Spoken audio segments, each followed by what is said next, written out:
Oui, oui, ses cheveux ne sont pas les miens.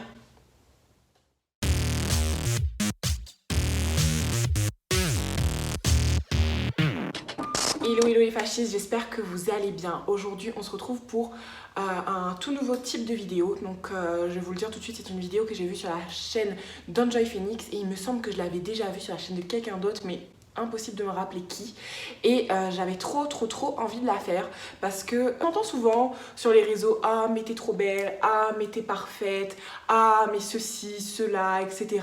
Plein d'éloges, on sent aussi plein d'envie, etc. Et je vais pas vous faire un énième discours sur le fait que ce que vous voyez sur les réseaux c'est pas forcément la réalité, que ce qu'on vous montre c'est pas forcément faux, mais on vous montre de belles choses. En général on axe sur le positif, on n'a pas envie de vous montrer nos engueulades, les jours où on a je sais pas moi, notre pire bouton, notre pire conjonctivite, notre pire gastro, etc. Et voilà, et ainsi va la vie. C'est pas grave les gars, c'est pas un drame. Pour autant, j'avais envie quand même d'être sur une vibes, mon accent est tellement nul, vraiment positive. Du coup, je voulais vous parler de 10 faits sur mon corps, mais je suis pas sûre, faut que je prenne ma liste, je suis pas sûre d'en avoir 10. Bon, je suis de retour, j'ai le téléphone du job, je vais me mettre sur le côté pour pouvoir vous faire des incrustations. Ça va être un gros travail sur moi parce que même si là vous allez me voir à la caméra, vous en parler et dégager beaucoup de confiance en moi, il y a des choses qui me plaisent moins, comme tout le monde en fait. Et d'ailleurs je vous demanderai d'être indulgent et de ne pas apporter de jugement. Ça se peut que pour vous ce soit des choses superficielles et que pour moi ce soit des choses qui me touchent énormément. Et ça se peut que pour vous ce soit des choses hyper dégueulasses. Ben me dites pas non plus que c'est dégueulasse s'il vous plaît. Voilà, et en fait je corrige, effectivement j'ai 8 faits sur moi. J'avais essayé de faire 8 avec une main mais ça allait être compliqué. Par quoi est-ce qu'on commence? Voilà, on va commencer par mon grain de beauté. Celui-ci, je vous mettrai, voilà. C'est celui qu'on voit le plus sur ma peau. Même quand je suis maquillée, on le voit tout le temps. C'est pas un grain de beauté qui me gêne, au contraire. En plus, je trouve ça trop mignon de dire grain de beauté. Je trouve ça vraiment plus cool. C'est pas comme un signe, vous voyez, il est genre complètement lisse. Et je crois que je suis la seule de ma famille à avoir ce grain de beauté juste ici. Donc voilà, il me dérange pas. Je suis pas fana non plus. Je trouve que ça fait moi. Je le trouve mignon et je me dis que ça fait moi. Souvent avant, je faisais des photos que de ce côté-là parce que je trouvais que ça faisait mon meilleur profil. Et en fait, pas du tout, c'est juste parce que j'avais ça. Mais en fait, mon vrai meilleur profil, je pense que c'est celui-ci. Ou en fait, j'ai peut-être juste pas de bon profil. Dites-moi si vous avez un bon profil. Ensuite, mes 2 taches de naissance. Ouais, bah pareil, je vous ferai une incrustation parce qu'à chaque fois j'ai trop envie de vous montrer mon corps et après ça fait genre des vidéos bizarres où je suis en train de vous montrer mon corps à la caméra. Donc j'en ai une juste ici. On dit souvent que les taches de naissance ça représente quelque chose. Aucune idée de ce que ce truc représente. Ma mère ne saurait pas du tout me dire. Mon père encore moins. Je suis même pas sûre qu'il sache que j'ai une tache de naissance là.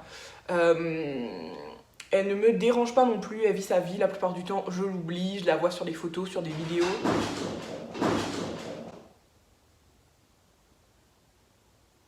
Qu'est-ce que j'ai fait tomber les gars? Si je vous dis que j'ai peur d'aller voir.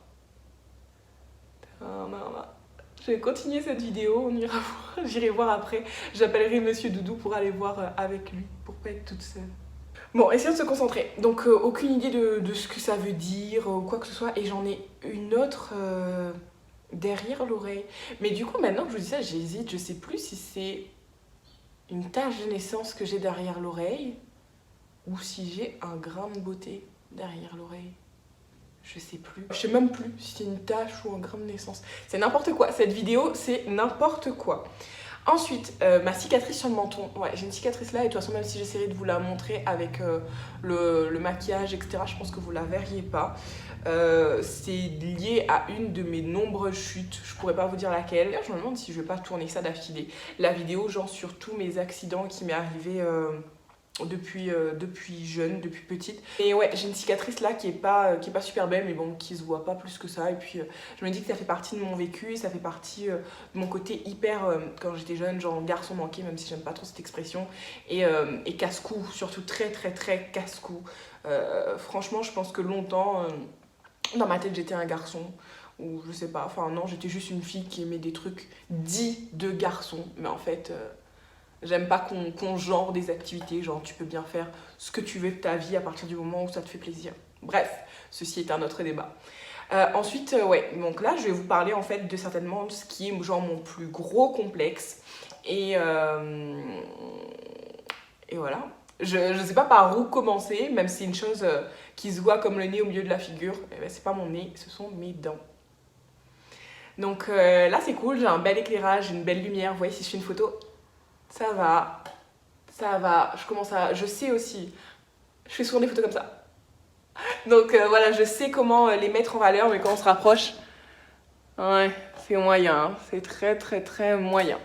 Donc en fait, j'aimerais plus vous en parler dans la vidéo. Je vous parlerai de mon Invisalign parce que je vais bientôt commencer mon traitement Invisalign. Ce qui prend autant de temps en fait, c'est qu'il y a eu le confinement et que du coup j'ai une carie à soigner avant de pouvoir commencer mon traitement. Mais clairement c'est mon plus gros complexe. D'aussi loin que je me rappelle, j'ai toujours eu les dents croisées. Et en fait, j'ai les dents croisées. Mon frère avait les dents croisées. Ma soeur a les dents croisées, les deux mêmes de devant. Je crois que ma soeur, c'est à l'inverse de moi. Mais on a tous les dents croisées. C'est notre patrimoine génétique entre frères et sœurs. Et sur eux, ça me pose aucun problème. Je sais pas quoi vous dire. Sur moi, ça me plaît pas. Ça m'a même, vous savez, pour le mariage, à un moment donné, j'avais vraiment peur des photos. Et d'ailleurs, c'est quelque chose dont j'ai parlé à Abby. Abby, si tu passes par là, donc Abby, notre photographe, je lui ai dit, écoute, moi, quelque chose qui me gêne, c'est mes dents. Et c'est notre plus beau jour. Et du coup, j'aimerais bien, s'il y a des photos, genre vraiment moyennes sur mes dents, que tu les supprimes, quoi. Donc voilà, je lui ai dit, sous certains angles, ça ne me gêne absolument pas parce que ça ne se voit pas. On voit juste celle-là, là, qui est un peu sur le côté, mais sans plus. Mais voilà, il y a des fois où, genre, quand il y a de l'ombre, ça se voit vachement et je trouve ça vraiment pas beau sur moi. Et voilà, donc c'est un complexe qui sera bientôt, ma foi, qu'un souvenir. Donc j'ai vraiment hâte de commencer mon traitement Invisalign. Donc voilà, est-ce que j'ai eu des critiques par rapport à ça? Oui et non. J'ai eu des petits trucs genre, non, elle est vraiment jolie, mais elle est mignonne, mais quand j'ai voulu faire de la photo aussi, ça a été embêtant. De façon un peu plus pro, hein, enfin même si j'ai jamais été pro, mais voilà, quand j'étais en agence, etc., quand j'étais plus petite. Quand est-ce que ça a été embêtant aussi? Je sais pas trop. En général, les gens, quand ils me voient et qu'ils voient ça, j'ai jamais eu de réaction genre oh, vraiment choquée. Mais voilà, pour moi, c'est une gêne. Après, à partir du moment où je me suis mis à te parler, etc., ça va bien. Mais c'est vrai que j'ai toujours une appréhension et surtout plus en story, en vidéo, en photo, en fait. Plus qu'en vrai. En vrai, je vais pas avoir de difficulté à parler. Je vais pas m'empêcher de rire. Je ris, mais à pleines dents. Là-dessus, il y a vraiment aucun souci. Mais voilà, c'est quelque chose qui me complexe quand même au plus profond de moi, en fait. Et je pense que si j'arrive aussi bien à le vivre, entre guillemets, au quotidien, c'est déjà parce que j'ai pas le choix. D'autre part parce que j'ai quand même plutôt confiance en moi de manière générale, donc ça m'aide à passer au-dessus, et surtout parce que j'ai travaillé là-dessus, quoi, que je me suis dit ok, ça fait partie de toi, etc. Et que mine de rien, c'est un complexe, mais un complexe à double tranchant, parce que oui, ça me complexe, et en même temps je me dis ah mais j'ai ça comme ma soeur, j'ai ça comme mon frère, c'est genre trop notre patrimoine. Donc au final, j'y suis comme un peu attachée et c'est ce qui explique aussi que j'ai pris autant de temps à accepter qu'au fond, non, c'était... Oui, enfin, il y a cette partie-là, mais c'est surtout ça que j'ai mis comme carapace, en fait, pour pouvoir passer outre et qu'en fait, j'ai vraiment besoin de changer ça pour me sentir mieux dans ma vie. Donc voilà. Ensuite, ma brûlure. Donc ma brûlure, je vous ai fait déjà une story time. Je trouve que j'ai du mal à trouver mes mots. Je commence à être dans mes émotions. Donc ma brûlure, je vous en ai déjà parlé, ça vient d'un accident domestique où j'ai été ébouillantée. Donc c'est quelque chose qui se voit plus du tout en fait avec mon tatouage. Donc c'est quelque chose que je vis bien au quotidien mais qui fait partie de moi, qui fait partie de mon vécu et qui fait aussi partie de mon corps. Et du coup, ça me vient à vous parler de cette cicatrice aussi, dont je vous avais déjà parlé. Donc pareil, c'est une brûlure, sauf que celle-là, c'est une brûlure au fer à repasser. J'ai genre juste posé mon bras sur le fer à repasser chaud comme une idiote, j'étais petite. Donc voilà, ça a monté une grosse cloque d'eau bien dégueu. Et ensuite, ça a guéri, ça a cicatrisé. Et pareil, je vis bien avec, je suis pas en mode gros complexe. Ensuite, on va parler d'un truc encore pas très glamour. C'est ma boule de l'écrivain. Je sais pas si vous connaissez, c'est quelque chose d'assez courant. Et en fait, je savais pas du tout que c'était courant. Mais oui, c'est quelque chose d'assez courant. En fait, je suis quelqu'un qui tient mal mon stylo. Je vous mettrai pareil l'image incrustée. Je tiens pas du tout un stylo comme on est censé le tenir. Et du coup, pendant les années d'école, surtout les années collège-lycée, on est amené à faire énormément de prises de notes, énormément d'écriture, etc. Le frottement en fait du stylo crée une boule sur le doigt, donc où ça se frotte couramment, et ça crée une espèce de boule un peu dure. C'est pas comme un poro, parce que c'est pas un bouton, c'est vraiment genre juste une petite boule de chair un peu dure. C'est dégueulasse, hein, la façon dont enfin, non, je vais pas dire que si vous avez ça, c'est dégueulasse, mais la façon dont j'en parle, ça paraît vraiment dégueu. Et c'est pas quelque chose que j'aimais, c'est quelque chose qui me complexait beaucoup. C'est quelque chose, j'avais souvent tendance à être comme ça, ou tu savais, à le cacher, à donner des choses de l'autre main, etc. C'est quelque chose qui se voyait, enfin voilà, je vivais avec, ça se voyait, mais c'est pas quelque chose que j'allais montrer, donc j'allais plutôt essayer de le cacher. Je sais pas trop si les gens autour de moi l'ont déjà plus que ça remarqué. Je sais même pas. Il m'en reste pas grand chose parce que j'écris beaucoup moins, je suis beaucoup plus à l'ordinateur, etc. Donc il reste pas grand chose, mais en fait ça a créé une petite, vous voyez, déformation à ce niveau là quand je ferme mes doigts, beaucoup plus que par exemple ce côté là, vous voyez, parce que ça crée toujours un creux, mais là c'est vraiment beaucoup plus accentué et c'est à cause de ça. Et en fait j'ai 9 choses, en fait le fait de vous parler de mes mains ça me fait penser à ça. J'ai le petit doigt là qui ne s'aplatit pas. Je vous mettrai une vidéo aussi parce que ça va être très compliqué. Ouais, c'est celui-là. En plus, il a une cicatrice. Me demandez pas ce que c'est cette cicatrice, encore une fois, je n'en sais rien. Et pourquoi est-ce qu'il ne se dresse pas? Vous voyez, il est genre incapable de rester droit. Il est tout le temps un peu bossu. Il est bizarre. Il a dû prendre un choc, encore un coup. Aucune idée de ce que c'est. Donc ça, c'était le petit bonus. Et pour terminer, qu'est-ce que j'avais mis? Voyons. Ah ouais, mes vergetures.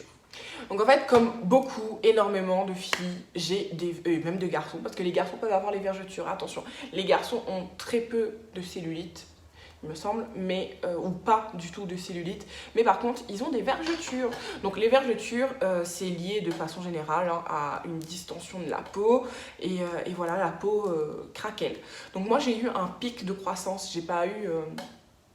une croissance, enfin si, comme tout le monde j'ai grandi petit à petit, mais à un moment donné j'ai eu un pic de croissance, comme beaucoup, c'est connu, enfin c'est pas un truc exceptionnel qui m'est arrivé, ça arrive à beaucoup de personnes, et durant ce pic de croissance en fait, j'ai eu des vergetures, et voilà, donc aujourd'hui elles sont passées, vous savez, elles sont plutôt blanches, je me rappelle même pas du moment où elles ont été violettes, peut-être parce que justement je suis bronzée, donc je les ai pas vraiment vues à ce moment-là, et de toute façon je focalisais pas là-dessus, je me rappelle toujours les avoir vues blanches, et en fait ça se voit d'autant plus, la plupart des gens sont contents quand elles passent au blanc parce qu'ils sont blancs de peau et du coup ça se voit moins, mais quand on est bronzé, quand ça passe au blanc, ça se voit forcément plus. J'ai essayé de les bronzer et au final on voyait juste plus la vergeture qui ne bronzait pas et mon gros bronzage à côté, donc j'en ai principalement au niveau des fesses, fesses et un peu le côté des cuisses, c'est principalement là, j'en ai pas encore sur le ventre, j'en ai pas entre les cuisses, je sais que c'est un endroit réputé aussi, parfois sur les côtés,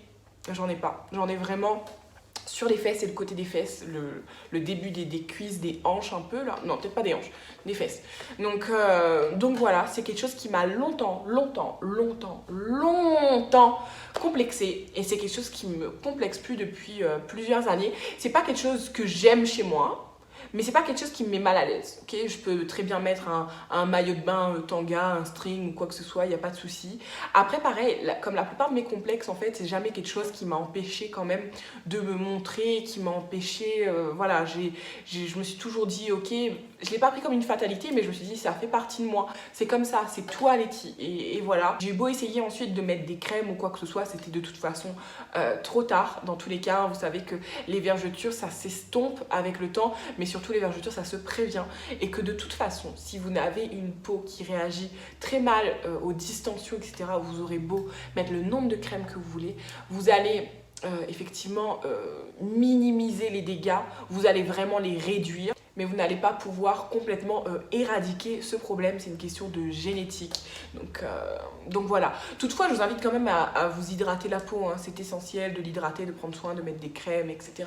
Là-dessus, il n'y a pas de souci. Vous allez voir un résultat significatif si vous le faites en prévention. Mais voilà, si ça fait partie de vous, c'est comme ça. Je pense que ça doit faire partie aussi de notre acceptation. Très clairement, si j'avais une méthode très simple et facile de le camoufler, je le ferais. Toutefois, je n'en ai pas. Comme je vous ai dit, au fil des années, ça s'est estompé. Quand je fais des photos, j'essaie de faire en sorte de les exposer au plus, en fait, parce que plus j'ai de la lumière dessus, moins ça se voit. Ou de me mettre dans un angle où c'est moins visible. Toutefois, je vais pas aller les couvrir complètement sur beaucoup de mes photos. Je vais vous les mettre là, on les voit. Enfin, j'essaie quand même de mettre des photos où on les voit pas, vous voyez. Mais sinon, si ça se voit, ça se voit. Je vis avec, ça fait partie de moi. Ça fait partie du quotidien d'énormément de femmes. C'est le vécu de mon corps et puis that's it, hein. Vous voulez que je fasse quoi, clairement. Donc voilà, clairement, si je pourrais faire de la chirurgie esthétique, il y a bien des choses que je changerais. Mais ça serait pas forcément ça que je commencerai à changer. Je pense que je me suis vraiment habituée à ça et que je vis plus ou moins en harmonie avec mon corps. De là à dire que je l'aime à 200%, non, ça serait faux. Et je pense que ça sera peut-être jamais le cas toute ma vie. Toutefois, je le chéris, il me porte tous les jours, il est en santé, il me permet de faire des choses simples du quotidien et des belles choses. Il me permet de marcher, de respirer, de vivre complètement, enfin, chacun des moments de vie. Donc je lui en suis très reconnaissante. Il porte les traces de son vécu, ben oui, c'est comme ça. C'est comme ça, il est comme notre âme, il est comme notre cœur, comme nos pensées, il a un vécu et voilà, et ça fait simplement partie de lui. Je veux pas du tout me lancer dans un truc contre chirurgie ou pas chirurgie, parce que déjà c'est pas le but de la vidéo. Moi je n'ai rien, mais alors là rien contre la chirurgie. Comme je vous dis, si je pouvais faire certaines opérations, j'en ferais. Donc voilà, j'ai rien contre. Si ça vous permet de résoudre un complexe en fait qui vous pourrit la vie ou juste qui vous déplaît, mais allez-y, foncez à partir du moment où vous le faites dans de bonnes conditions et de façon sécurisée et en connaissance de cause. Je vais me mettre au milieu pour conclure. Et si vous acceptez complètement et que vous vivez avec vos petites imperfections, entre guillemets, vos parfaites imperfections, et ben c'est d'autant mieux aussi. Je vous encourage vraiment à continuer là-dessus. Je vous encourage à être indulgent avec votre corps parce qu'il fait énormément pour vous au quotidien. Et voilà, moi je suis vraiment peace and love à ce niveau-là, chacun fait bien ce qu'il veut. J'espère que cette vidéo vous aura plu, je vous fais d'énormes bisous. Voilà, je vous invite pas à me dire en commentaire forcément ce qui vous complexe parce que je sais que c'est pas forcément évident, mais si le cœur vous en dit, allez-y, on va discuter. Je vais essayer d'être beaucoup plus active et beaucoup plus présente sur la réponse de ces commentaires parce que je sais que ça peut être vraiment important. Ou alors n'hésitez pas à venir sur Instagram, à m'envoyer un DM. Je les vois pas tous, hein, je peux pas tous les traiter, je les vois pas tous, c'est impossible, mais dès que je peux, dès que ça me passe sous les yeux, je vous réponds avec grand plaisir et on pourra en discuter là, il n'y a pas de souci. Je vous mets l'Instagram juste ici. Voilà, je vous remercie profondément en fait pour votre bienveillance, pour vos encouragements. Je vous embrasse très fort. Prenez bien soin de vous et surtout restez 100% vous-même. Bye.